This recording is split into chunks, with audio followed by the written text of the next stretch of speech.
What if everything you've been told about yourself is wrong? What if you were never just a human being, but something far greater beneath your personality, your memories, your name? There's something deeper, a presence, a living awareness that doesn't age, doesn't die, and doesn't end when the body does. You're not just a body made of cells and atoms. You're a field of consciousness, pure awareness, temporarily experiencing life through a human lens. Some call it spirit. Others call it soul. But the truth is, you are a fragment of something infinite. You are the observer. And science is beginning to confirm what mystics have known for thousands of years. In quantum physics, reality doesn't become real until it's observed. Particles exist in potential until measured, and the measuring device may be physical, but the meaning it collapses into.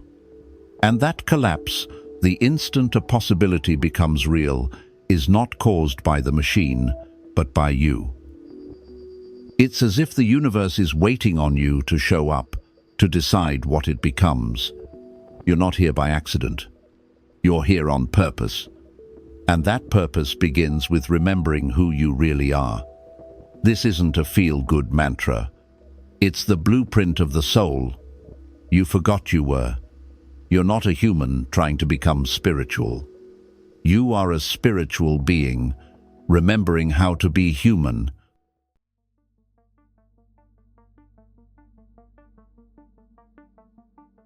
Let's talk about something that's both scientific and deeply personal. You may have heard of the double slit experiment. It sounds simple, but it turns everything we thought we knew about reality upside down. Here's how it works. Physicists shoot tiny particles like photons through a barrier with two open slits. They expect them to behave like solid objects, landing behind one slit or the other. But when no one's watching, the particles act like waves. They pass through both slits, at once interfering with themselves, leaving behind a strange, wave-like pattern. Now here's the twist. When scientists observe the experiment, just by placing a measuring device to track the path, the pattern disappears. The particles stop acting like waves and behave like individual points again. They choose a single slit. What does that mean? It means that the very act of observation changes what the particle does. The moment conscious awareness enters the scene, potential collapses into reality. Think about that. Before anyone looks, the particle exists in a state of possibility. It's not one thing or another. It's both. But once we observe it, the wave becomes a choice. A divinity, reality. In other words, reality waits for consciousness to arrive.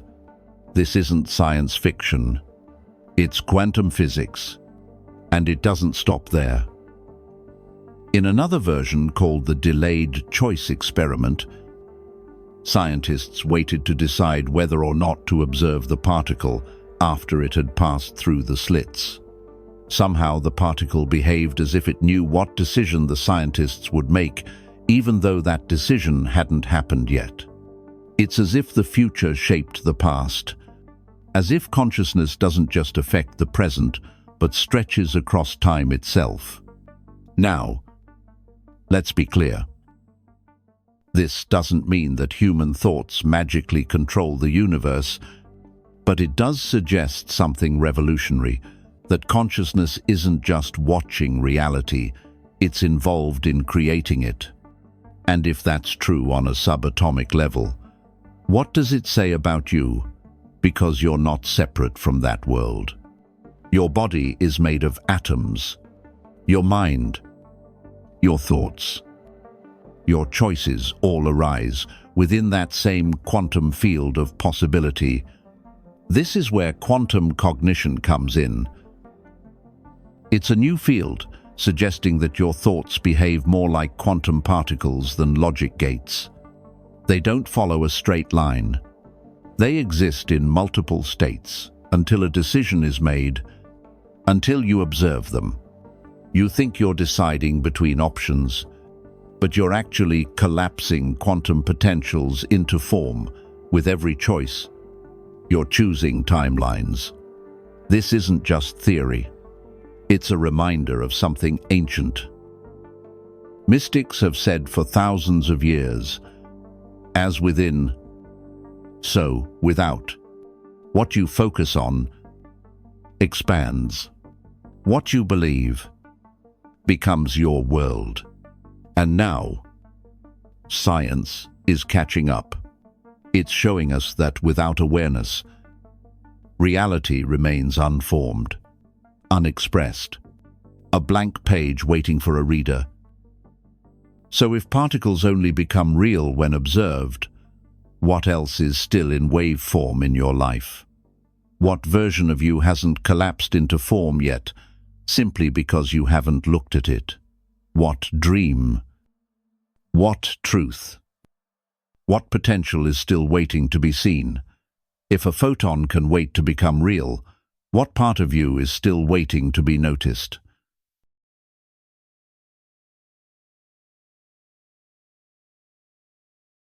So now we ask, if quantum physics is just discovering that consciousness shapes reality, why does it sound like something we've heard before?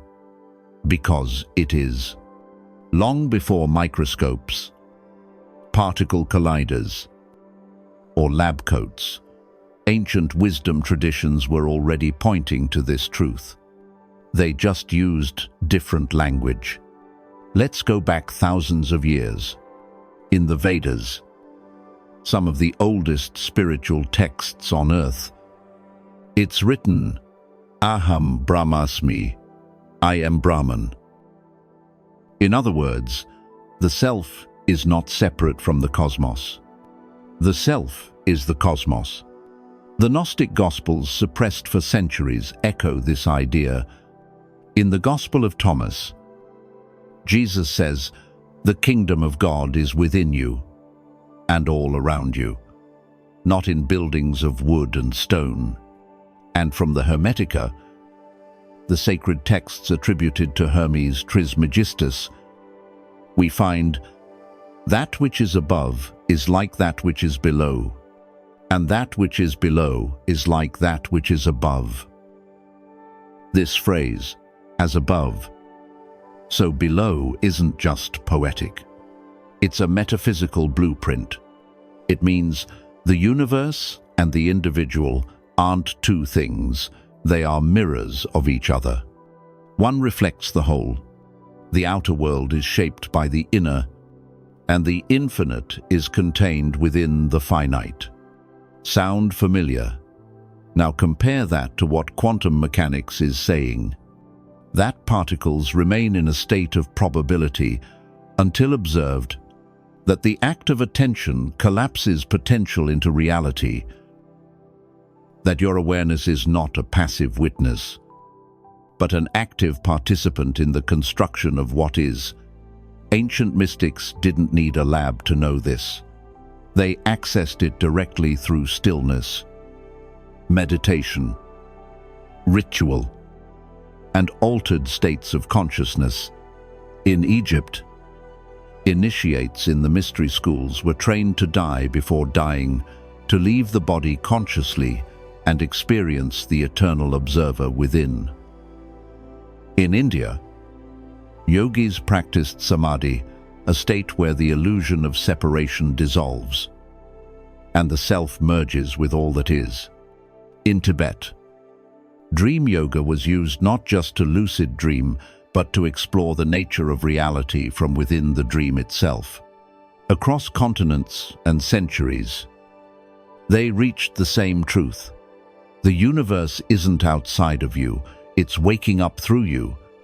And now, science is stumbling into the very same insight, except it uses terms like wave function collapse, superposition, quantum entanglement. But the essence is the same. Everything exists in potential, until observed, until chosen, until named, just like in the book of Genesis. And God said, "Let there be light." The spoken word, awareness, intention gave form to what was formless, what the mystics intuited. Science is now beginning to measure, and that convergence should make us pause. Because if two paths, one scientific, one spiritual, arrive at the same truth from opposite ends, then maybe we're not discovering anything new at all. Maybe we're just remembering what we once knew, what we knew before. Language divided reality into separate names and forms. What sages experienced in the stillness between thoughts, what shamans described in trance, what prophets heard in silence, that we are not separate, that we are not small, that the fabric of the universe is also the fabric of the soul, and that behind the illusion of separateness, there is only one thing happening, expressing itself as many: you, me, the sky, the stars, all facets of the same infinite consciousness, looking back at itself through different eyes. So here's the question. If both the ancients and modern science are pointing to the same truth, then what else have we forgotten? What else have we buried beneath noise, distraction, and belief? If mystics and physicists agree on the nature of reality, then maybe it's not the world that needs awakening, maybe it's us, remembering what we've always known.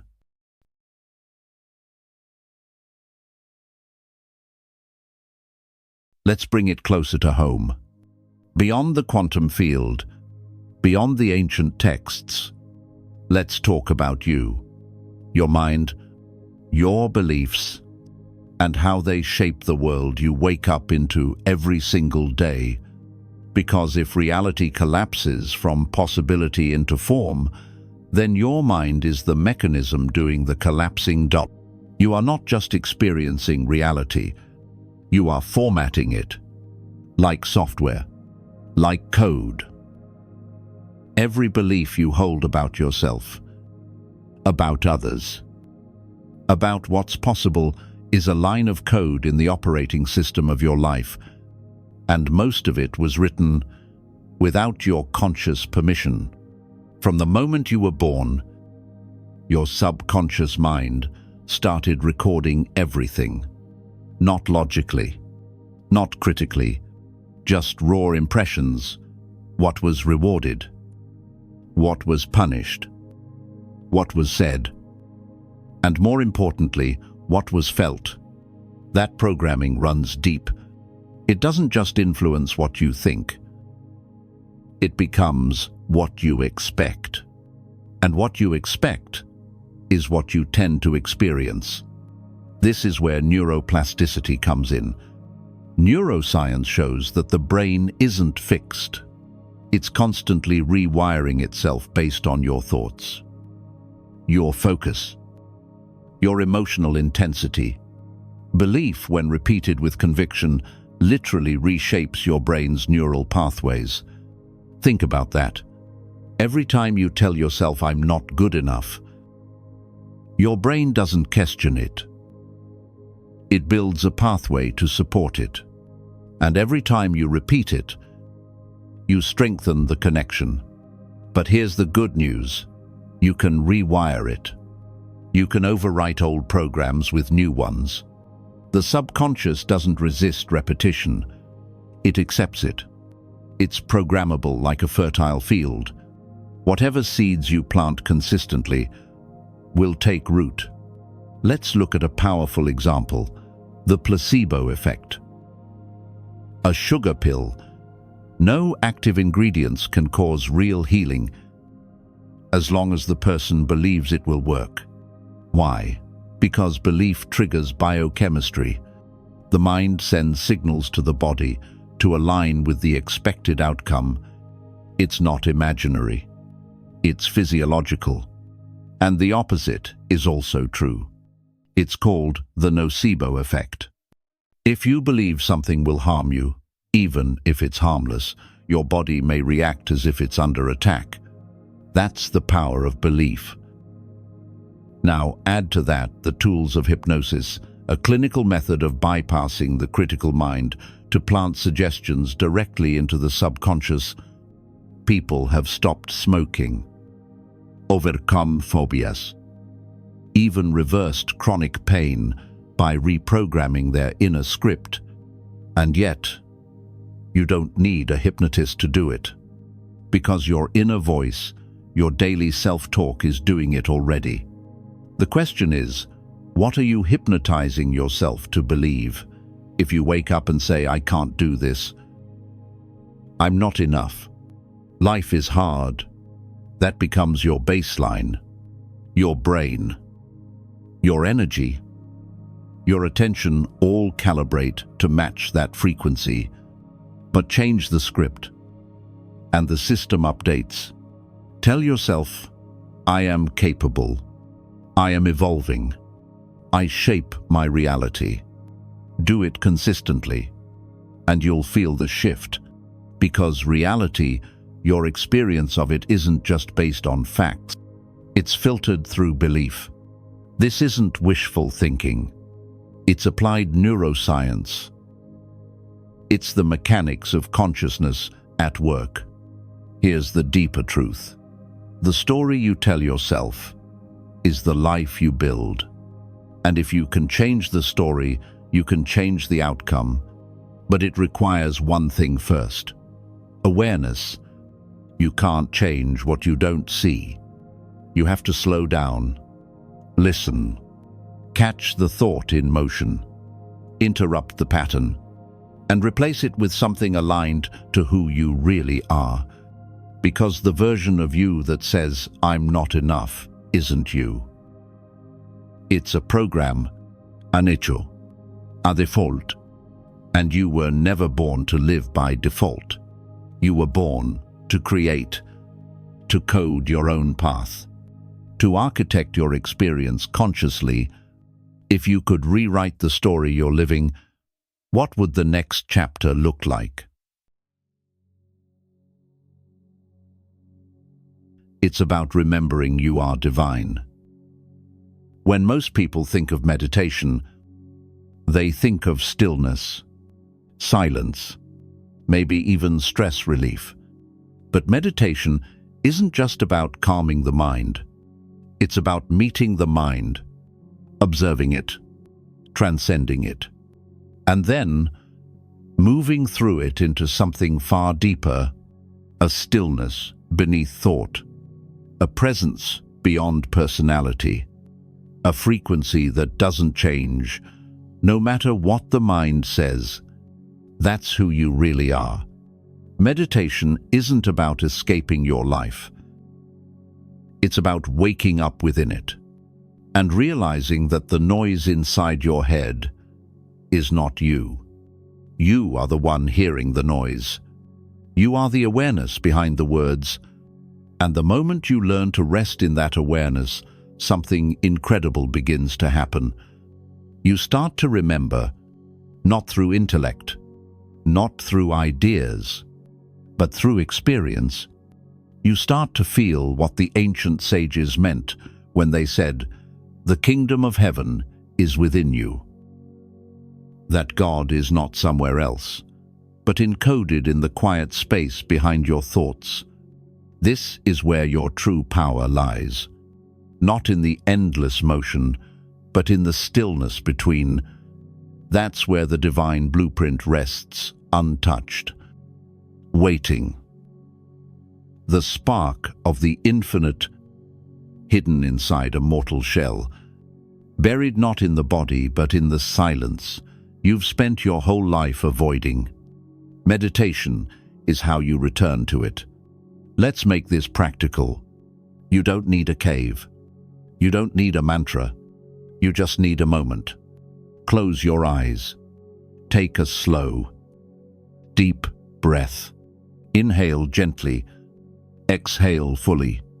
And now notice, not your thoughts, not your breath, but the space between your thoughts, the silence behind the sounds, the awareness that notices everything but clings to nothing. That awareness is you, and from that place you begin to feel something deeper than peace. You feel presence, real, unshakable, not given by the world, and not taken away by it. This is where you begin to retune your entire energetic field, because you're not just a mind. You're not just a body. You are vibration, frequency, resonance. And when you return to stillness, your system starts to realign with the universe itself. This is where tools like breathwork and binaural beats come in. Breathwork isn't just about oxygen. It's a way to reset your nervous system to move from fight or flight into harmony. Just 5 minutes of intentional breathing can downshift your brainwaves and open access to deeper states of awareness. Binaural beats are another doorway. When you listen with headphones, slightly different frequencies are played into each ear. Your brain responds by producing the difference between them, which guides you into states like alpha, theta, or even delta. The same states found in deep meditation and visionary insight. You're literally using sound to shape your consciousness, to fine-tune your awareness back to the frequency of source. This isn't New Age fluff. It's applied neuroacoustics. And it works. Because everything in you, your thoughts, your emotions, your biology responds to frequency. And when you intentionally shift your inner frequency, you change how reality responds to you. That's not metaphor.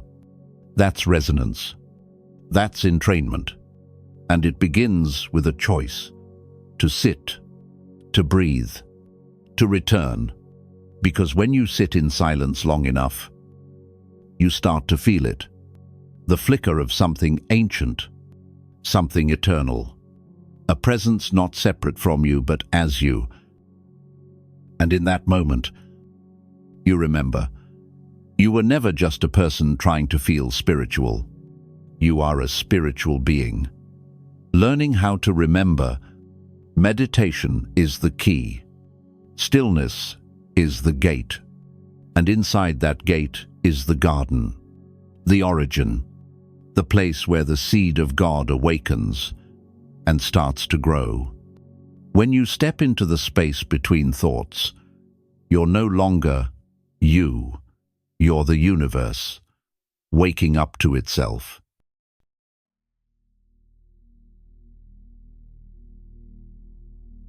Most people think out-of-body experiences are rare or reserved for monks and mystics, but the truth is, you've left your body more times than you know.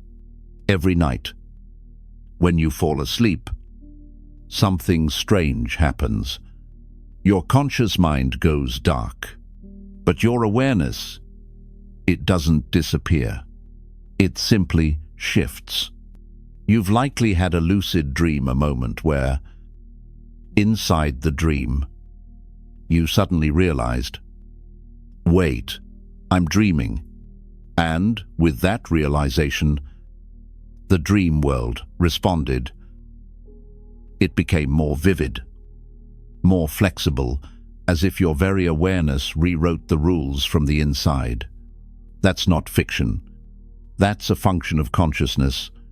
Lucid dreaming opens the door, but astral projection walks you through it, beyond the limits of the physical world. It's the practice of consciously separating your awareness from your physical body and exploring realms beyond the material. Those who've mastered it describe a feeling of weightlessness, a gentle vibration, followed by a shift, as if the center of you slips outside the boundaries of flesh. In this state, you may float above your body, move through walls, or even travel across vast, non-physical dimensions. To the untrained mind, it sounds like fantasy, but ancient cultures treated it as fact. In the Egyptian Book of the Dead, the soul, or Ba, is described as having wings able to move between realms after death and even during sleep. Egyptian priests practiced dream incubation and soul flight as part of their sacred rites, not as metaphor, but as navigation for consciousness itself. In Tibetan dream yoga, monks were trained to remain aware through every layer of consciousness, waking, dreaming, and deep sleep. They used lucid dreams and out-of-body states to recognize the illusion of all forms and to awaken within them, because here's the deeper teaching. If you can wake up inside a dream, then maybe you can wake up inside life itself. Astral projection and lucid dreaming aren't just spiritual party tricks. They're reminders, proof that awareness is not bound by the brain, that you, the real you, can exist independently of the physical form. And once you taste that truth, you can't unsee it. You begin to realize this life, too, is a kind of dream. A dream shaped by senses, stories, and beliefs, but still fluid, still subject to the power of awareness. This is the great reversal. We think we're dreaming at night and awake during the day, but perhaps it's the opposite. Perhaps what we call waking life is just another dream, waiting for the dreamer to recognize it. You don't have to become an expert in astral travel to benefit from this. Simply knowing it's possible begins to crack open the old assumptions. You are not just this body. You are not limited by what you can touch, see, or name. You are the awareness behind it all, capable of moving through dimensions the eyes will never see. The more you explore altered states of consciousness through meditation, breathwork, sleep, or sound, the more this becomes undeniable. That you're not imagining things, you're remembering them. And that's the great awakening, to realize that awareness does not emerge from the brain. It only passes through it. Just like light shining through a stained glass window, the window changes the color, but not the light. You are the light. So here's the question. What becomes possible when the dreamer wakes up inside the dream? When you start treating your waking life as something you can reshape, just like a lucid dream, you begin to take responsibility. To respond, not react. To bend instead of break. To choose instead of follow. Because once you've seen that your awareness can exist beyond form, you stop fearing the form itself. You stop clinging to it. You move through life with a kind of grace rooted in the knowing that death isn't the end. And life isn't what it seems. You become less attached to the noise, more attuned to the signal, more curious than afraid, more awake. You're not dreaming about life. Life is dreaming about you.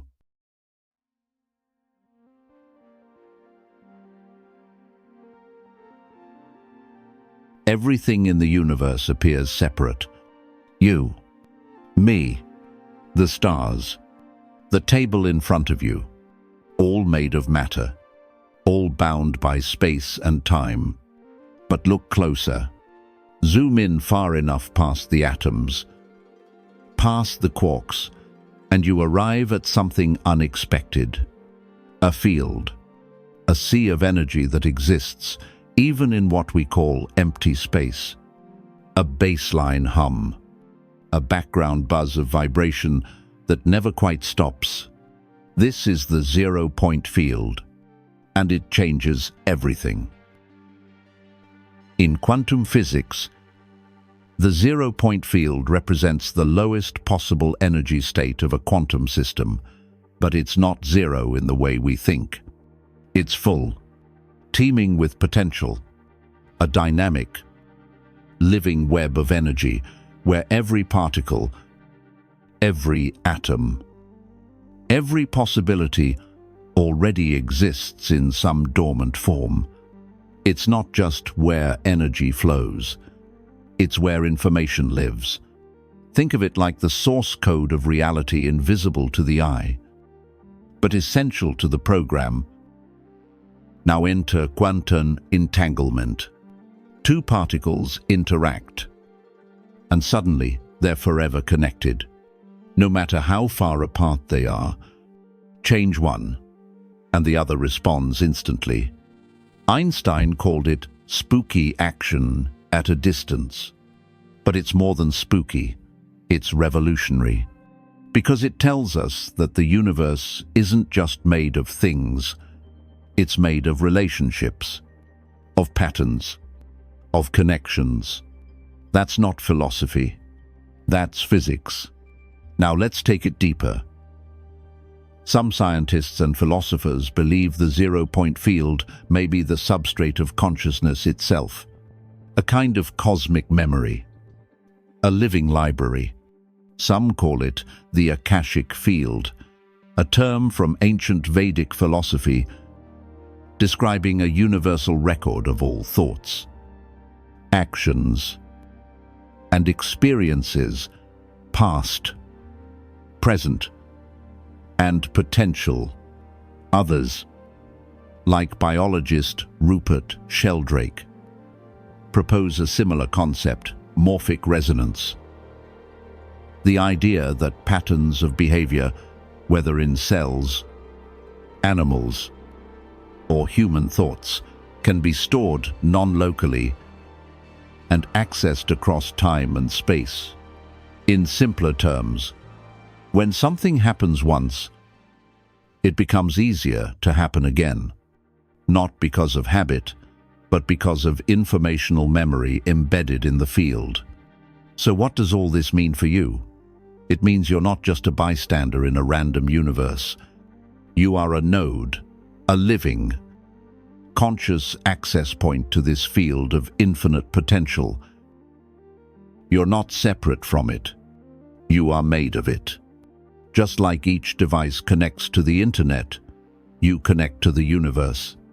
Your thoughts are signals.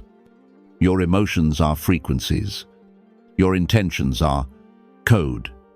And every time you think, feel, believe, or choose, you're not just shaping your own life.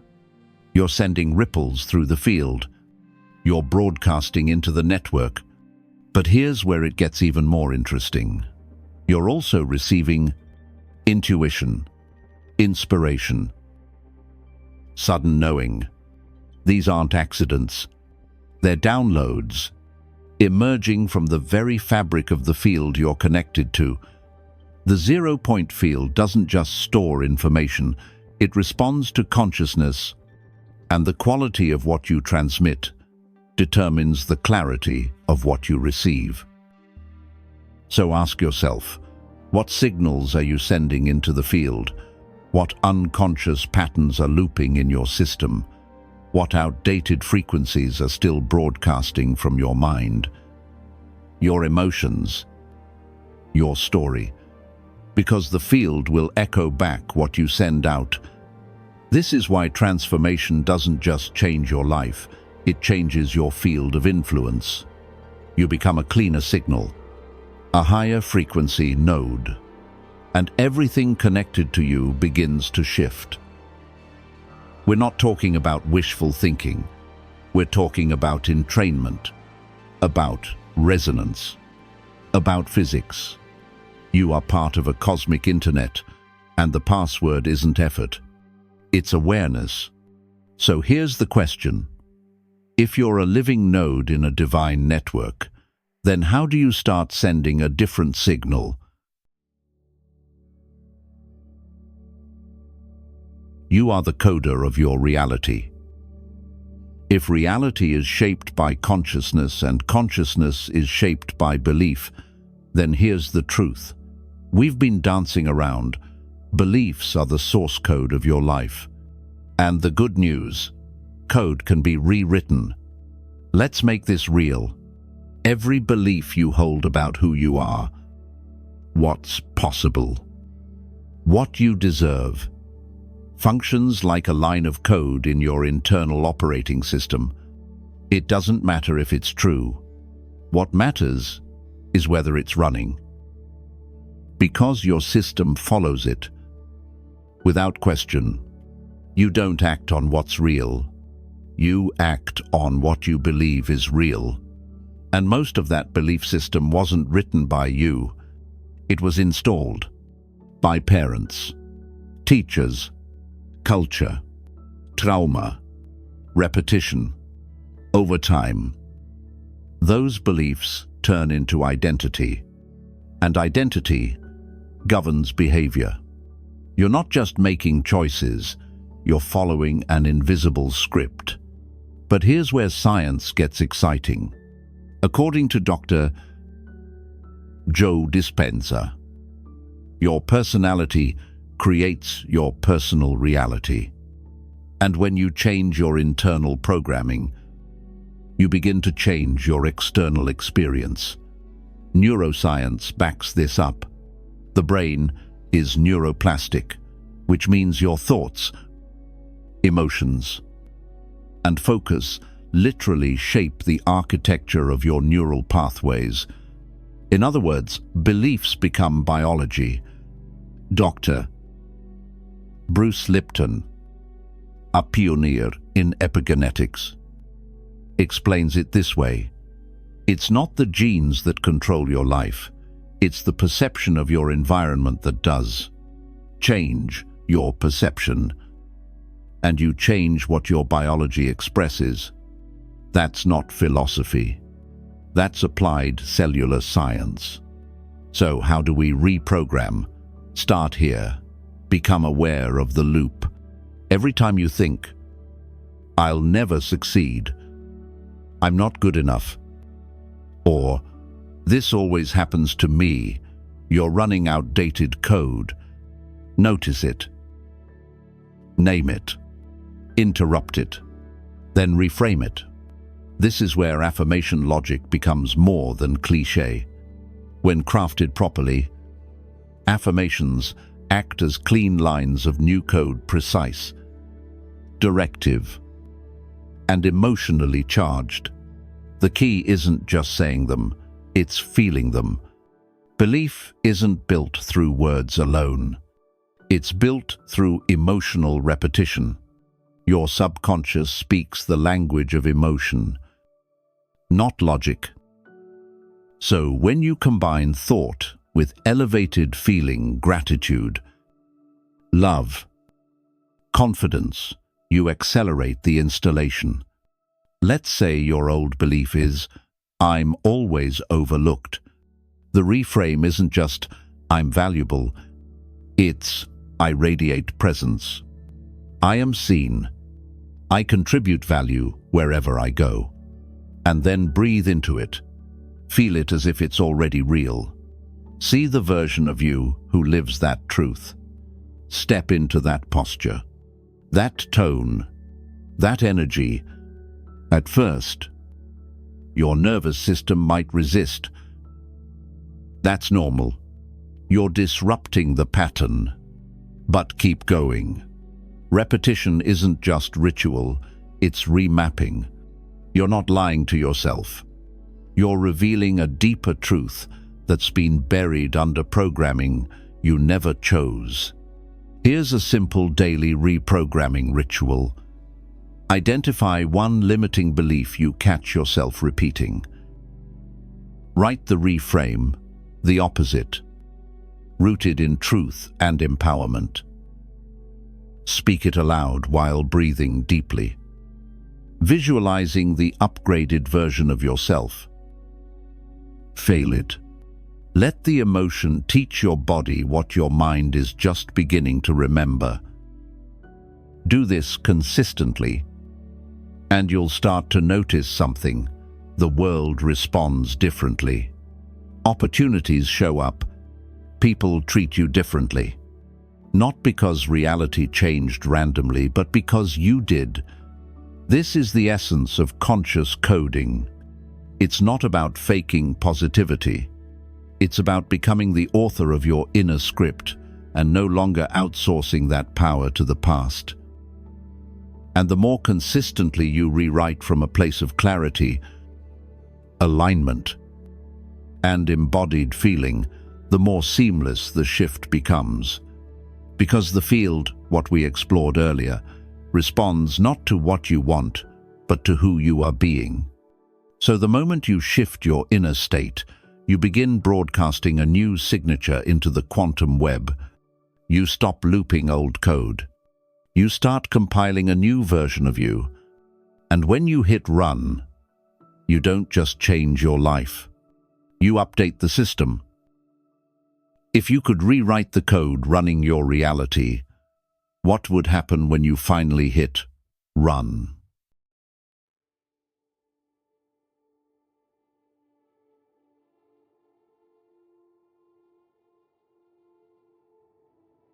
As if pain is random, as if challenges are punishments, as if the chaos of the world is proof that they're powerless.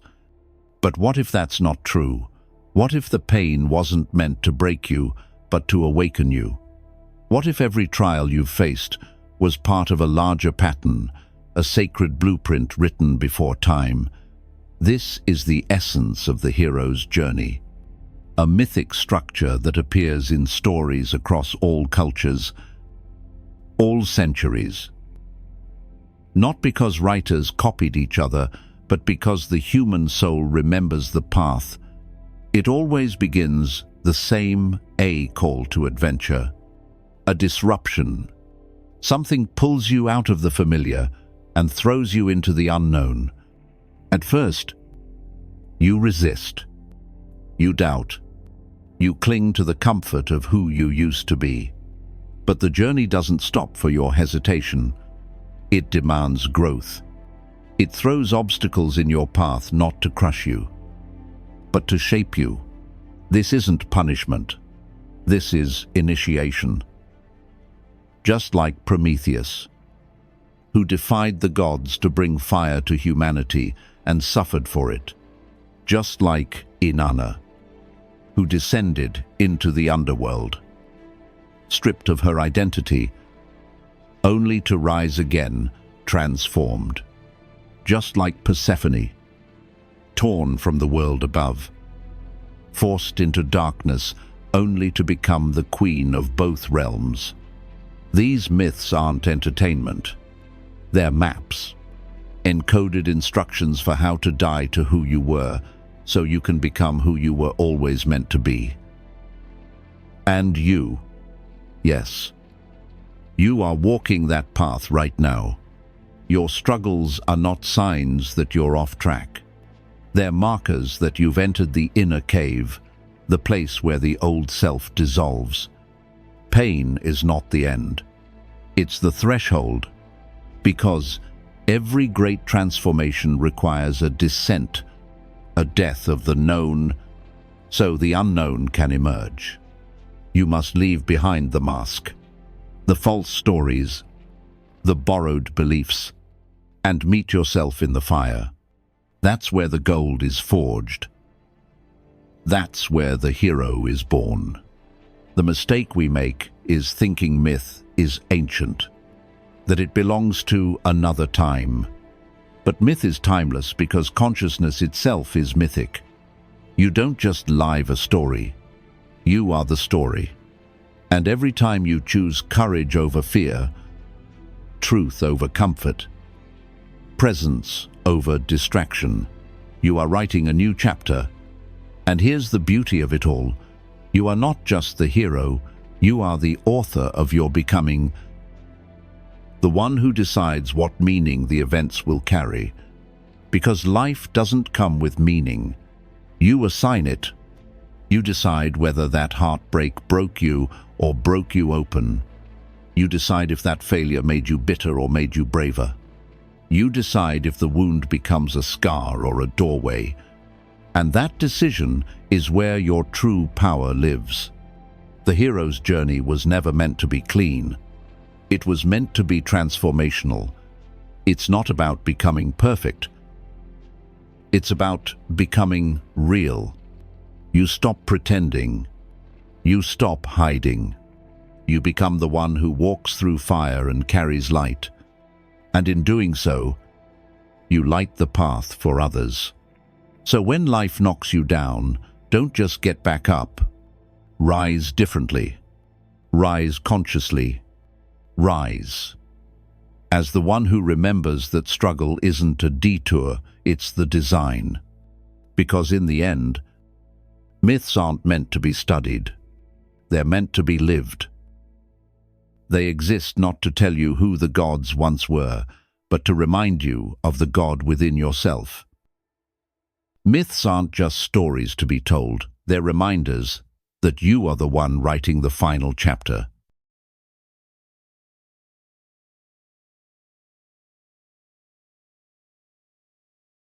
You've traveled far, from matter to mind, from particles to presence, from illusion to identity. And if you've come this far, then something in you already knows. You were never just a human being trying to find meaning. You are meaning itself, trying to remember its divine. You are not a passive spectator in this cosmic play. You are the playwright, the actor, the breath between the lines. You are the painter, the brush, and the canvas all in one. Everything you've seen, quantum physics, ancient wisdom, the power of the mind points to the same truth. You are not separate from the universe. You are the universe, becoming conscious of itself through a human form. And with that awareness comes a choice. You can go back to routine, to reaction, to the autopilot of unconscious survival, or you can rise, not with noise or bravado, but with the silent certainty of someone who has remembered who they truly are. This is where the real journey begins. Because knowledge isn't transformation, embodiment is. So, what does it mean to live as a divine being? It's not about perfection. It's about presence. It means waking up with intention instead of inertia, speaking words that carry frequency instead of echoing fear, creating with courage, not just from thought, but from soul. It means aligning your thoughts with your highest vision. It means treating every action, no matter how small, as a brushstroke on the masterpiece of your existence. It means seeing others not as strangers, but as fragments of the same light, wearing different disguises. And it means showing up every single day, not to impress, but to express, to channel something bigger than yourself into everything you do. Because this isn't about escaping the world. It's about upgrading your relationship to it. You are not just here to survive. You're here to remember, to create, to awaken the divine frequency, hidden in form. The universe is not holding back. It's not waiting for you to be perfect. It's just waiting for you to say yes. Yes to your power. Yes to your presence. Yes to becoming the cause, not the effect. Because the moment you shift from victim to creator, the field begins to move with you. You are not one small light in the dark. You are the field, the signal, the grid, the source wrapped in skin. So ask yourself, if I truly am the painter, the brush, and the canvas, so pick up the brush. Time is the canvas. Your soul is the brush. The masterpiece begins now.